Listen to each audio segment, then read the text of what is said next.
আচ্ছা, তাহলে আমাদের আজকের ভিডিও টপিকস হচ্ছে কিভাবে আমরা একটা আইকন আমাদের প্রয়োজনীয় ডিজাইনের যত প্রয়োজনীয় বা ইসেনশিয়াল আইকনগুলো রয়েছে সবগুলো কিভাবে আমরা একটা ফাইলের মধ্যে সেভ করে রাখতে পারি, বারবার গুগলে যাওয়া এবং গুগলের থেকে ইমেজটাকে এনে আবার সেটাকে ট্রেস করে একটা অবজেক্টে রূপান্তর করা, এটা একটা সময় সাপেক্ষ ব্যাপার। কিন্তু আমরা যদি আমাদের ওইভাবে চাই যে আমরা ভবিষ্যতে পাবলিক সার্ভিস দিব, ক্লায়েন্ট সার্ভিস, তার মানে আমাদের প্রয়োজনীয় যত হাতে কাজ সেগুলো কিন্তু এনে রাখা ভালো। এরপর আমি যদি একটা উদাহরণ দিই, যেমন যারা মেয়েরা রান্না করো বা ছেলেরা রান্না করো, যেই করো, ব্যাচেলার থাকলে করতে হয়। সো দেখবা যে রান্না করার ক্ষেত্রে যদি তুমি সব কিছু কাটাকাটি করে তারপর মশলা সব কিছু গুছিয়ে রাখার পরে আস্তে যায় আগুনে, কারণ গ্যাসের চুলা হোক আর যেটাই হোক, আগুনের কাজটার কাছে সবসময় থাকতে হয়, নাহলে একটু বেশি সিদ্ধ হয়ে যাবে, না পুড়ে যাবে। তার মানে সবগুলো কিন্তু তুমি যদি আগুনে চড়াইয়া, মানে আমরা বলি চড়াইয়া বা ওই তুমি স্পেনটা দিয়ে তুমি যদি পরের দিকটা কাটা হয়ে পুড়ে যাবে না। তার মানে সব কিছু গুছিয়ে তুমি যদি কাজে নামো তাহলে ওই পাকটাও সুন্দর হবে। ঠিক ততরূপ আমরা এখানে আমাদের ডিজাইনের জন্য যত রকমের প্রয়োজনীয় জিনিসপত্র লাগে সেগুলো সব যদি আমাদের হাতের কাছে থাকে, বা বিভিন্ন আমাদের রিসোর্স বলে আমরা বিভিন্ন ট্যাম্পলেট, আমাদের সব সময় নিজেদের সময় থাকবে না ডিজাইন করা। অনেক ট্যাম্পলেট আগে হয় নিজে বানাই রাখেন, বা একটা ধরেন ফটোশপের কাজ, অনেক ব্রাশ টুল আছে যেগুলো আপনার কাছে আগের থেকে জমা আছে, ওই ব্রাশ টুলটা নিয়ে আপনি অ্যাড করে দিলে ওই ডিজাইন পেয়ে যাবেন দ্রুত। আর না হলে ওইটা করতে অনেক সময় লাগবে। তো এই সমস্ত রিসোর্সগুলো যদি আপনি কালেক্ট করতে পারেন তাহলে ভালো হবে। তো আজকে আমরা দেখব কিভাবে আইকনগুলো একটা একটা করে কালেক্ট করে জমা করে রাখা যায় এআই ফাইলে, এবং সেটাকে মন চাইলে যে কোনো কালার কন্টেন্ট আমরা করতে পারি স্যার। তাহলে আমরা সরাসরি এই জন্য গুগলে চলে যাব। গুগলে গিয়ে আমরা সার্চ দিলাম, এখানে আমি সার্চ দিয়েছে ফোন আইকন পিএনজি। তা আমার এখানে যেই ধরনের আইকন পছন্দ, এখানে আরও অনেক আছে, অনেক, এবং ইমেজে গেলে আপনি আরও অনেক পাবেন, ঠিক আছে, এখানে অনেক পাবেন। তো এর মধ্যে আমি মনে করলাম আমার এইটা দরকার। সো এইটাকে আমরা কপি করেও নিতে পারি, এই যে কপি ইমেজ দিতে পারি, সেভ অ্যাজ করে সেখান থেকে অ্যাডোবি ইলাস্ট্রেটরে নিতে পারি। তো আমি কপি ইমেজ করলাম, এবং চেষ্টা করবেন সাদা কালো নেওয়ার, পরে আমরা যে কোনো কালার করতে পারবো। তো কপি ইমেজ দিলাম, অ্যান্ড দেন আমি এইতে গেলাম, যে পেস্ট করলাম, ঠিক আছে। এখানে কিন্তু এটা চলে আসে, এবং দেখেন এটা জুম করলে ফেটে যাবে, কারণ এটা এখন ইমেজে আছে, দেখছেন ইমেজে আছে। ওকে, সো আমরা চাইলে কিন্তু এটা বানাইতেও পারি, চাইলে কিন্তু এইটা দিয়ে টুল দিয়ে এরকম বাঁকা করে আমরা কিন্তু বানাইতেও পারি, কিন্তু আমাদের এত সময় নাই, ওটা বানাইলে আমাদের সময় লাগবে। তো আমরা এটাকে ধরার পরে দেখবেন অটোমেটিক আমাদের এখানে একটা টুল চলে আসবে, অটো, দেখেন কুইক অ্যাকশন। এই কুইক অ্যাকশনস এর মধ্যে ইমেজ ট্রেস নামে একটা অপশন আছে, যদি এখানে না পান তাহলে আপনি উইন্ডোতে যাবেন, উইন্ডোতে যাওয়ার পরে দেখবেন ট্রেস লেখা একটা অপশন আছে, এই যে ইমেজ ট্রেস, এই অপশনটা ক্লিক দিলে আপনি এই জায়গায় এরকম একটা প্লেট চলে আসবে। সেখান থেকে আপনি যদি ট্রেসে চাপ দেন, এইটা সিলেক্ট করে, ইমেজটাকে সিলেক্ট করে আবার এখান থেকেও করতে পারেন। তো আমি সাদা কালো করব না কি, এখানে কিন্তু সেই অপশনটা দেওয়া আছে, ব্ল্যাক অ্যান্ড হোয়াইট, ও অটোমেটিক নিয়ে নিছে। আমরা চাইলে যদি কালার হয় তাহলে কালার দিলে এখানে কত কালার নেবেন, ফুল টোন কিনা, সেইগুলো দিতে পারেন। তো এই মুহূর্তে আমাদের সাদা কালো আছে, আমরা এটা সাদা কালো দিয়ে এই ট্রেসে চাপ দিতে পারি, অথবা এখানে দিতে পারি। তো আমরা এখানে দিলাম, দেওয়ার পরে দেখেন সাথে সাথে এটা কি অবস্থা হয়েছে, কোনো রকমের কোনো, ওই দেখেন তো, এখন জুম করেন তো কোনো ফাটাফাটি আছে নাই। সো এখনও কিন্তু এটার ব্যাকগ্রাউন্ড আছে, খেয়াল করছেন, কিন্তু এখন ব্যাকগ্রাউন্ডটা আমি ডিলিট করার জন্য আমার যেটা করণীয়, এখান থেকে এই যে একটা টুল আছে ম্যাজিক ওয়ানটে যাইয়া আমরা এই যে এইটার উপরে একটা ক্লিক দিব, ক্লিক দেওয়ার পর ডিলেট নামে একটা সরি, এখানে একটু আমার মিস্টেক হয়েছে, এই জায়গায় এক্সপেন্ড করা লাগবে ডিলিট করার জন্য। এই দেখেন এক্সপেন্ড করবেন, ট্রেস করার সাথে সাথে এক্সপেন্ড করেন। এরপরে আমরা ম্যাজিক টুলটা আমি নিব, এখানে ক্লিক দিয়ে তারপরে আমি এই যে ডিলিট বাটন চাপ দিই, শুধুমাত্র আমার কি অবজেক্টটা রয়ে গেছে। এখন এই অবজেক্টটাকে আমরা সব মিলে অবশ্যই গ্রুপ করবেন, গ্রুপ আছে অলরেডি, যদি গ্রুপ না থাকে গ্রুপ নাহলে আলাদা ছুটে যেতে পারে। তো এইটা একটা আইকন হয়ে গেল। আমি এই জায়গায় সুন্দর করে এটাকে একবারে ছোটো সাইজ করে, কারণ এখন আমি যত ছোটোই করি এটা কোনো অসুবিধা নেই, এটা লেগে যাবে না। ইভেন এটার কালার এখন করতে পারবেন, এই যে সিলেক্ট করেন, আমি চাচ্ছি যে এটার হচ্ছে লাল কালার করবো, আমার ডিজাইনের কারণে আমার এটা লাল করতে হইতে পারে, ধরো লাল করলাম, দিয়ে দিলাম। এখন লাল হয় নাই কিন্তু। তো এই জন্য এইটাকে একটা রিসেট করবা, রিসেট করলে এটার সাইডের কালার চলে আসবে, ওইটারে নান করে দিয়ে এরপর আবার ফিল কালার এখন সাদা আছে, আমি যদি এবার লাল কালার করি এবার কিন্তু কালারটা চলে আসবে। অনেক সময় কালারটা রিসেট দিতে হয় যেহেতু ওইটা অবজেক্ট থেকে আইছে। তাহলে ভুল থেকে আমরা কি শিখতে পারি, কারণ তুমি যাই দেখবো হয় না, কী করবো বারবার করতেছে, হচ্ছে না, কিন্তু আমি জানি এই যে এই জায়গায় চাপ দিলে রিসেট হয়ে গেলে পরে আমার সাদা হয়ে যাবে, পরে সাদার থেকে যে কোনো কালার নিয়ে। এখন এই একটা আইকন আনলাম, এখন তুমি যদি বলো যে ভাইয়া অন্য কালার, তুমি যদি এই একটা সাজাই রাখছি, এখন যেই সময় দরকার হবে, দেখো স্যার এটাকে ধরে অল্টার ধরে এইভাবে সিমটি দেয়া, সরি যেখানে মনে হয় আনগ্রুপ হয়ে গেছে কি না, আমরা তারপর একটা আনগ্রুপ এরপরে আবার গ্রুপ করি। আচ্ছা, এখন আমি এটাকে ধরে এই জায়গায় যদি স্যার নিয়ে যাই আমি ব্যবহার করি, এবং আমার যদি যেই সাইজের দরকার হয়, আমার কি কোনো সমস্যা আছে এখানে? এবং এখানে আমার মূলটা থাকতেছে, এখান থেকে চিমটি দিয়ে আমি এটা এখানে আমি ফোন নাম্বারটা লিখবো বা যেটা আমি এই জায়গায় দিব, তারপর ফোন নাম্বার সহ ওই দুইটাকে গ্রুপ করে দিব। তো এইভাবে কিন্তু আমরা আমাদের মন মতো কিন্তু করতে পারতেছি। আচ্ছা, এখন আর একটা আমি এনেই দিব, আর বাকিটা তোমরা করবা। যেমন কিছু কিছু আছে একটু ঝামেলা হইতে পারে, যেমন আমরা যদি দেই কি করা যায়, ওয়েব ওয়েব আইকন পিএনজিতে ট্রাই করবা সব সময়। তো আমি এটা দিলাম, অনেক সময় নাও পাওয়া যেতে পারে। যেমন এখানে অনেক আইকন আছে, যেমন এইটা আছে, অন্য যেটা তোমার ভাল লাগে, যেটা ছোট সাইজে, এই যে একটা আছে সহ, এটা নিতে পারো। সো এখানে নিলাম, রাইট বাটন ক্লিক করে কপি ইমেজ, অ্যান্ড দেন অনেক সময় কপি ইমেজে যদি না আসে তখন তুমি সেটাকে, এই দেখো চলে আসছে। এখন এই ইমেজটাকে সিলেক্ট করো, করার পরে ওই একইভাবে ইমেজ ট্রেস করো, এখানে যে সাদা কালো কথার ব্যাপারটা চলে আসছে তা আমরা এখানে দিলাম। এই যে দেখো অটোমেটিক হয়ে গেছে, এক্সপেন্ড করলাম, এবং এটার ব্যাকগ্রাউন্ড করার জন্য একইভাবে আমি এক্সপেন্ডের উপর দিলাম, মানে ব্যাকগ্রাউন্ডে দিলেতে এই যে চলে গেল। এখন এইটাকেও কিন্তু অ্যাট দ্য মানে সেম ওয়েতে তুমি এটাকে কালার করতে পারবা। এখন যদি এখানে কালার করো, যদি কালার মনে করো আমার কি দেওয়া যায়, ধরো আমি গ্রিন দিলাম, যদি এই কালার ভালো না, এই দেখো একই রকম সমস্যা হয়েছে, তখন তুমি এই যে রিসেট দিবা, রিসেট দিলে দেখো ওই যে সাইডে কালো কালার আছে, কালোটাকে নান করে দিলাম, এই সাদাটার মধ্যে যাইয়া আমি ডাবল ক্লিক করে আমাদের কালার কোড হইলে কালার কোডটা এখানে কপি করে দিবা। আর যদি তোমার নিজের ইচ্ছা মতো নিতে মনে হয় তাহলে ইচ্ছা মতো তুমি এখানে দিবা, ধরো ওয়েব দিলাম, তো হয়েছে, কোনো অসুবিধা। এইটারও আমার সাইজ কইরা তোমার ইচ্ছা মতো একটা সাইজ করে এখানে পাশে রাখা দিবে। এইভাবে তুমি যদি তোমার প্রয়োজনীয় যত টিকটক, ইনস্টাগ্রাম যা যা আইকন লাগে, অনেক সময় ইনস্টাগ্রাম আইডিও তো অনেকে ভিজিটিং কার্ডে দিয়ে দেয়, বা পোস্টার, ব্যানার, বুচার অনেক কিছুতে দিয়ে থাকে। সো সেইগুলো কিন্তু তুমি সুন্দর করে এখানে সাজিয়ে রাখতে পারো। এখন কি আর বলা যাবে যে স্যার আইকন নাই? একটা একটা করে সবাই বাসায় যায় ফ্রি টাইমে, এখন যদি তুমি মনে করো স্যারে করাইছে ক্লাস টুকটাক একটু করে আস্তে করে আমি ভাল লাগে না বসে থাকি না, যত আইকন আছে আপনার প্রয়োজন, ওই ফাইলে একটা পেন ড্রাইভ কিনতে হবে, পেন ড্রাইভটা সাথে সাথে রাখবেন, কারণ আপনি কি প্রতিদিন এই জায়গায় করবে, এখানেও তো আমি অনেক ডিজাইন করতে দেবো আপনাকে, তাই না? অনেক কাজের জন্য আমরা ডিজাইন করি, এই জন্য বাসায় গিয়ে অবশ্যই সব ডিজাইনগুলো করার সাথে সাথে নিজের রিসোর্সগুলো পেন ড্রাইভে রাখতে হবে। ঠিক আছে, সব সময়, কারণ এখানে একটা কাজ দিলে জানি সবার আগে আপনি করে ফেলতে পারেন, বাসাতে ফাইলটা কপি করে নেবে। সবসময় এরকম ভাবা যাবে না যে হ্যাঁ আমার একটা 500 টাকা একটা আমাদের কাছে আছে পেন ড্রাইভ, 500-600 টাকায় তুমি একটা পেন ড্রাইভ পাইবা, একটু বড় সাইজেরটা কিনলে 1200-1300 টাকা পাবা, ঠিক আছে? তো ব্যবহার এই যে ফাইল আনা নেওয়ার জন্য সবসময় ইমেল বা এই ফাইল হয় না। হ্যাঁ, ফাইলটা এই যে ধরেন আপনি এই যে এখন আমি একটা ফাইল ডিজাইন এই ফোল্ডার করলাম, এই ফোল্ডারটা আপনি ইয়াতে নিতে চান, কি জানি নাম দিছিলাম, এটা এআই ফাইল না, কোন জায়গায় জানি করলাম,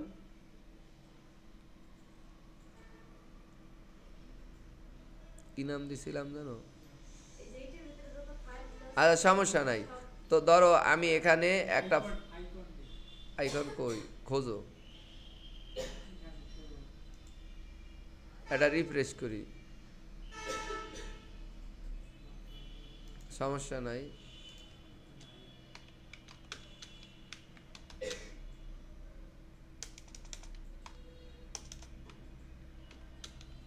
এই যে এই যে, তো এটা কোন জায়গায় লোকেশন আছে, ডাউনলোডের মধ্যে, তো ওপেন লোকেশন, এই যে আমি ফাইলটা নিচ্ছি, এখন এই ফাইলটা মনে করেন আমার পেন ড্রাইভে, তাই রাইট বাটন ক্লিক করলে আপনি এই যে সেন্ট আছে না, এই দেখেন সেন্ট, এই সেন্টের দিকে এখানে আপনার পেন ড্রাইভের নাম চলে আসবে, পরে ওইটার মধ্যে চলে যাবে কপি, অথবা আপনি এটারে কপি করে আপনার, যেমন আমি এখন কপি করলাম নিয়ে যদি এই জায়গায় সাইডা দিই তাহলে এটা ডেস্কটপে চলে আসবে না, এই দেখেন ডেস্কটপে চলে আসছে না, ওই রকম আপনার পেন ড্রাইভে যাইবে। তখন আপনি এই আইকন দিয়ে যদি সবগুলো বানাই রাখেন, প্রতিদিন নিয়ে এলে আপনার কাজের সময় টুক করে এখান থেকে ধরে চিমটি দিয়ে নিয়ে সাইডা দিতেছেন। তাহলে এগুলো আসলে নিজের এটা ভাবা যাবে না আমি বুঝি না মাথা, এগুলো কোনো বোঝার কাজ না, তো এগুলো মানে শুধু মুখস্থর কাজ না, এগুলো কাজই হচ্ছে বোঝার, মানে আপনার প্র্যাকটিসের কাজ, বুঝে প্র্যাকটিস করা, না বুঝে প্র্যাকটিস করলে কোনো ফল আসবে না, ভুলে যাবা।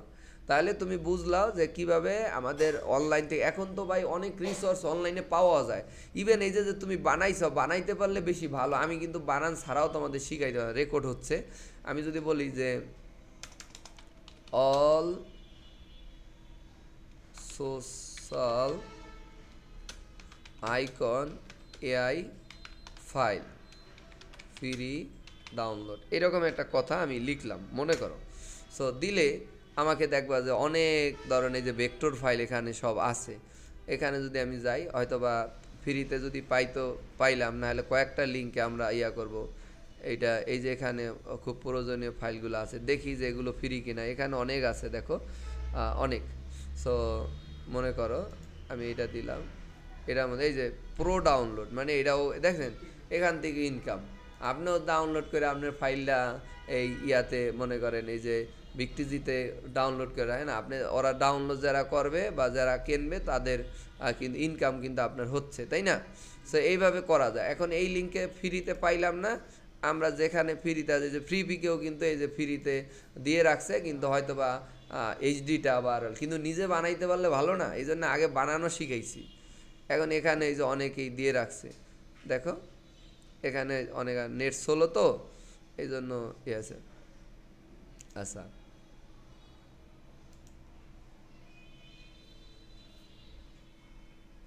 এই যে ফ্ল্যাট অ্যাকাউন্টের ভিতরেও দেওয়া আছে, অনেক সাইট আছে যেখান থেকে আপনি এগুলো খুব ইজিলি কি করতে পারবেন, এখানে নিজে ডাউনলোড করে কাজ দ্রুত করতে পারবেন।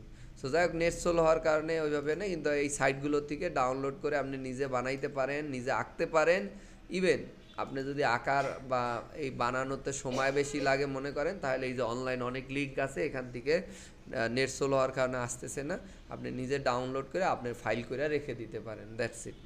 এখন চলে আসেন যে আমরা কয়েকটা টুলের কাজ জানলাম এখানে, যেমন ইমেজ ট্রেসের কাজ জানলাম, ইমেজ ট্রেস দিয়ে এক্সপ্লেন করে আমাদের ব্যাকগ্রাউন্ডে, এরপর আমরা শিখলাম রিপিটের কথা, কিসের কথা, রিপিট। কিন্তু এখন আমি একটা জিনিস দেখাচ্ছি, যেমন ধরো এই অবজেক্টের রিপিটের মধ্যে আমরা একটা শিখেছি, কয়টা,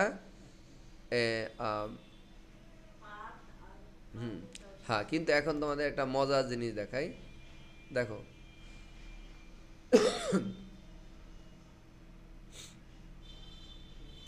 বৃত্ত নিবা, তোমরা হয়তো বা অনেকে পাতা আঁকো, ধরো এখানে একটা গাইডলাইন কন্ট্রোল আর দিলাম, সবই রেকর্ড হচ্ছে সমস্যা নেই। সো এখানে দিলাম একটা বিন্দু বানায়, আমরা কিন্তু চাইলে এইভাবেও পাতা আঁকতে পারি, কিন্তু একটু জিনিস খেয়াল করলে দেখবা এই যে দিলাম, এখন এটারে কোনা কেটে এইটারে যদি রিফ্লেক্ট করে এই সাইডে নিয়ে আসি তাহলে কিন্তু সমভাবে হবে, কিন্তু আমি যদি ম্যানুয়ালি আঁকি, অর্থাৎ আমি যদি করি তাহলে কিন্তু একটু 19-20 হইলেও হবে, রাইট? এই ধরেন সোজাই হয়েছে, কিন্তু হয়তো বা একটু ভালো করে জুম করে দেখলে দেখবেন একটু 19-20 হয়েছে, এবং এটা সময়ও লেগেছে, কিন্তু এই একটা পাতা হয়ে গেল। এখন আমি এইটাকে যদি চাই রিপিট করার জন্য, রিফ্লেক্ট করার জন্য, সব করতে পারবো, কিন্তু এই কাজটা যদি আমরা এইভাবে না করে, আমরা ধরো একটা এই যে বৃত্ত আঁকলাম, ঠিক আছে, এই বৃত্তটাকে ধরো একবারে মিডলে রাখি, এবার অল্টার ধরে দেখো, অল্টার ধরে আমি এই বৃত্তটাকে এবং শিপ ধরে বরাবর নিলাম, তা আমি ধরতেছি আমার পাতাটা এই মাঝের অংশটু হবে, আর অবশ্যই এটাকে কালার না করাই ভালো, এই মাঝেরটু, এই দুইটাকে ধরে আমরা শেপ বিল্ডার দাও করতে পারি। ধরো এই যে শেপ বিল্ডারটা নিলাম, নেওয়ার পরে আমি অল্টার ধরে এইটাকে মুছে দিলাম, এটা মুছে, আমার কি পাতাটা কি হয়ে গেছে না? তাহলে আমি কিন্তু এটা আরও নিখুঁতভাবে করতে পারলাম, কোনো রকমের 19-20 আছে নাই, সব দিক দিয়ে সমান আছে। তো এখন এইটাকে আমরা এইভাবে দেখো, এই বিন্দুটাকে কই ট্রান্সফর্ম গেল কই, আমরা এখান থেকে ট্রান্সফর্মটা নিয়ে নিই, ট্রান্সফার, এবং ট্রান্সফারের মধ্যে এই যে নিচের বিন্দুটাকে ঠিক রাখবো, মনে কর ঠিক রাখলাম, এবং আমি এখানে যাইয়া একটা অপশন আছে নাম হলো রিপিট অ্যান্ড হচ্ছে ধরো আমি প্রথমে মিররটাকে দেখাই, দেখো হুবহুব ও কিন্তু আমাকে এই যে এই সাইডে দুইটা কি হয়ে গেছে, মিররটা কি তোমার সামনে থাকে না, যে তুমি দাঁড়াও তোমাকে সামনে দেখা যায়, তাই দেখো দুইটা পাশাপাশি হয়ে গেছে, ঠিক না? এখন এখন এই একটা পদ্ধতি গেল, কিন্তু আমি যদি এইটাকে সিলেক্ট করে আবার ওখানে আর একটা অপশন আছে রিপিটেডটা, তো গ্রিড তো শিখাই ফেললাম প্যাটার্নের ক্ষেত্রে, এখন রিডায়াল যদি দেই, দেখো সুন্দর করে কিন্তু একটা ফুলের মতো করে রূপ দিতে পারতাছো চোখের পলকে। আমি যদি এখন এইটা ধরে টান দেই, দেখো আমি কিন্তু বাড়াইতে পারতাছি। আর তুমি কত স্টাইলে চাও, তুমি যদি একটু পাতলা করতে চাও, 2-3টা করতে চাও দাও, একেবারে মন মতো করে আর একটা দাও, বা এইটা পারফেক্ট, এটা দিলাম। আর এই জায়গায় যদি দেই, দেখো কই গেল, এই যে এখানেও ইয়াতে আর কি সমস্যা আছে, কম্পিউটার আমারতে পরে কাজ করে, ওকে নো প্রবলেম। সো এই যে এই কাজটা হলো, এখন এইটা কি একটা সুন্দরভাবে আমরা কি ফুল আঁকি না পেন্সিল বা কোনো সেলাই করি নকশিকাতা, এখন এই কাজটা সব কিছু সমভাবে চলে আসছে না, আমরা কিন্তু রিপিটের মাধ্যমে বা রিডায়াল রিপিটের মাধ্যমে কত সুন্দরভাবে এই কাজটা কিন্তু করে ফেলতে পারতেছি, আমাদের কোনো পেরেশানি নাই। এই একই কাজ কিন্তু আমরা অন্যভাবেও করতে পারি, যেমন এইটাকে ধরলাও, সরি ওটা ডিলেট হয় নাই, আমি আগের জায়গায় যাচ্ছি, আচ্ছা এই জায়গায় আসছি। এখন আমি চাচ্ছি কি আমার এই সেম কাজটাকে আমি অনেকভাবে দেখাই, কেন? কারণ তুমি টুলের ব্যবহার শিখতে পারবা। সো এখানে সিলেক্ট করে আমি এই যে এই টুলটা, এটা খুব পাওয়ারফুল টুল, রোটেট টুল, এবং এই রোটেট টুলটা তুমি চাইলে এখান থেকেও আনতে পারো, এই যে ট্রান্সফর্ম থেকেও কিন্তু আমরা করতে পারি, ট্রান্সফর্মের মধ্যেই সব আছে, যে রোটেট রিফ্লেক্ট সব আছে। তো আমরা এখানে আপাতত টুল ব্যবহার, আমি চাচ্ছি যে এই বিন্দু ঠিক রেখেও চারোদিক দিয়া একটা ধর একটা শাপলা ফুলে আমরা যদি করি, তাহলে এদিকে 3টা এদিকে 3টা দিলেই তো শাপলার মতো হয়ে যায় না? আবার যদি চারোদিকে আগে ঘুরাই, তো অল্টার দইরা তুমি এই জায়গায় ক্লিক দিলেই দেখবা যে এই জায়গায় একটা ডায়লগ বক্স আসবে, আসার পরে তুমি কত ডিগ্রি ফাঁকা রাখবে একটার থেকে একটা, তাই আমাদের পুরো ডিগ্রিটা কত গোল 360, তাহলে 360 তারপর সেলাস দিতে পারো ধরো 20টা, তা 20 দিলে এটা প্রিভিউ দিলেই দেখবা যে ওই যে 18 ডিগ্রি করে পড়ে, ঠিক না? তাহলে প্রত্যেকটা হইব কত ডিগ্রি করে, 18 ডিগ্রি। এখন কপি দিলে ওই আগেরটা থেকে আর একটা কপি হয়ে যাবে, তা আমরা কপি দিব, দেওয়ার পরে এখন কন্ট্রোল ডি খালি সাইপা দাও, ডি মানে ডুপ্লিকেট। এখন আমি দেখো এটা সুন্দর করে কিন্তু একবারে পর্যাপ্ত, দেখো তো একটার থেকে একটা এক জাররা পরিমাণও কি ভুল হয়েছে, মানে একটু 19-20 হয়েছে, হয় নাই, এর নামই হচ্ছে পরিমাপ। আমরা পরিমাপ করে এই যে যা হোক বিভিন্ন 3 পিসের মধ্যে দেখো এই ডিজাইনগুলো আছে, বর্তমানে কিন্তু সব কম্পিউটারে প্রিন্ট দেয় কাপড়ের উপর, আগে কিন্তু মানুষ ম্যানুয়ালি করতো। সো এখন কম্পিউটারে প্রিন্ট দেওয়াতে কিন্তু আমরা খুব সস্তার মধ্যে দেখবা যে অনলাইনে 300-400 টাকায় বা 200 টাকাও কিন্তু একটা মানে কাপড়ের দাম যায়, আর হইলো 50 টাকা ধরো ইয়ার খরচ, প্রিন্টিংয়ের খরচ যায়, তো এই কম টাকায় কিন্তু পাওয়া যায় আর কি অ্যাভেলেবেল। সো এই জন্য আমরা যেটা বলতে পারি যে ডিজাইন সহজ হয়ে যাওয়ার কারণে, কস্টিং খরচ কম হওয়ার কারণে আমাদের এগুলো, তাহলে আমরা বুঝলাম যে গ্রাফিক ডিজাইন দিয়ে আমরা যে কোনো কাজেই করতে পারি, কিন্তু আমাদের ক্রিয়েটিভিটি থাকতে হবে, চিন্তা থাকবে, টুলের ব্যবহার শিখতে হবে। আবার এই রোটেট টুল দিয়া তুমি আরও অনেক কাজ করতে পারবা পর্যায়ক্রমিকভাবে, সেটা পর্যায়ক্রমে আমরা দেখব। এখন চলে আসো আমরা তো রোটেট করা দিলাম, কিন্তু রিফ্লেক্ট কী জিনিস, আমি যদি একটু আন্ডু করি, ধরো এই যে আমি একটা শাপলা আঁকবো, মনে করো 3টা রাখছি, এখন আমি চাইতেছি যে এইটাকে হুবহুব এই সাইডে যদি নিয়ে আসি রিফ্লেক্ট করে, মানে এই পিঠ যাইবে ওই পিঠে, তো এইটা হলে এই পুরোটাকে আমরা গ্রুপ করলাম, গ্রুপ করার পর এই রোটেট টুলের মধ্যে একটা টুল আছে রিফ্লেক্ট টুল, রিফ্লেক্ট মানে প্রতিফলন, কি আমরা ওই যে দূরে একটা কথা বলি সেটা আবার রিফ্লেক্ট হয় না। সো আমরা এই জায়গায় গেলাম, যাওয়ার পর অল্টার ধরে ক্লিক দিলাম, দেখো এই যে ভার্টিক্যালি হলে আমার হাতের দিকে তাকায়েন, এই সাইড থেকে এই যে এই সাইড থেকে এই সাইড, আর যদি হরিজন্টাল হলো নিচের থেকে উপরে বা উপর থেকে নিচে, তাহলে আমরা যদি হরিজন্টাল দেই সেটা হলো অন্য ডিজাইনে, এই ডিজাইনে হরিজন্টাল হবে না, সেটা যদি আমি নিচে আঁকতাম নিচের থেকে উপরে যাইতো, তো আমি ভার্টিক্যাল অটোমেটিক আসে, আমি দিয়ে আমি কপি দিয়ে দিই, দেখবা ওইটাও রয়েছে ওইটাও আছে, তাহলে কি একটা সুন্দর ফুলের মতো হয়ে গেছে। তো আমরা বুঝতে পারলাম যে আমাদের এই টুলগুলো হচ্ছে সবচেয়ে পাওয়ারফুল, সারাক্ষণ লাগবে। তো এই জন্য শুরুতে আমি তোমাদেরকে এই জিনিসগুলো শিখাইলাম। সো আজকে আর করাবো না, 12টা বেজে গেছে। কালার 2টা কালার সর্বোচ্চ নাও, সাদা কালার বাদে যে কোনো 2টা কালার নিতে পারো।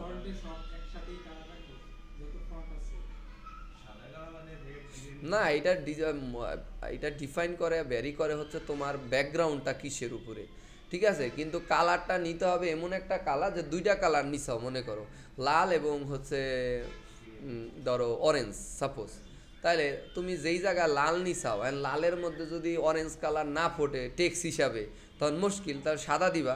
সাদা তো আমাদের আছেই, সাদা কালার তো আলাদা, এই 2টা হলো আলাদা। কিন্তু এছাড়া তুমি সর্বোচ্চ 2টা কালার নেওয়া উচিত, এটাই হলো ব্র্যান্ডিংয়ের সিস্টেম। তো যেখানে তুমি দেখবা লালের মধ্যে তো কালার তো হারাই যাবে গা। আমরা একটু প্র্যাকটিক্যালি দেখি, ধরো মনে করো এইটা দিলাম, এখন এই কালারটা হচ্ছে আমি আইডোরটা এই কালারটা দিয়ে দিলাম। এখন মনে করো এইটার মধ্যে যদি আমি একটা টেক্সট লিখি, এখানে আমি টেক্সট দিলাম, এটা দিলাম। এখন এই কালারটা দেখো, এইটার মধ্যে যদি অরেঞ্জ কালার দিই আমি, দেখো তো এটা কি হারাই গেছে না? কিন্তু স্যার এটার মধ্যে যদি আমি দিই সাদা কালো, তো আমাদের রিজার্ভ আছেই, এটা হলো কালা চা। তো এখন যদি একটু দেখো, এখন কিন্তু একটু করলে স্পষ্ট, রাইট? তাহলে আমরা বুঝতে পারলাম যে আমাদের সাদা কালো বাদে অনেক সময় এটা হইবে না, তুমি সাদা দিয়ে ওইটা কাজ সাইডে দিবা, কিন্তু তোমার কালার সর্বোচ্চ 2টা, হয়তো ব্র্যান্ড কালার বা লোগো কালার হচ্ছে অরেঞ্জ, তাহলে তুমি যেই জায়গায় একটু হাইলাইটস করলো ওখানে অরেঞ্জ দিয়ে দিলাম।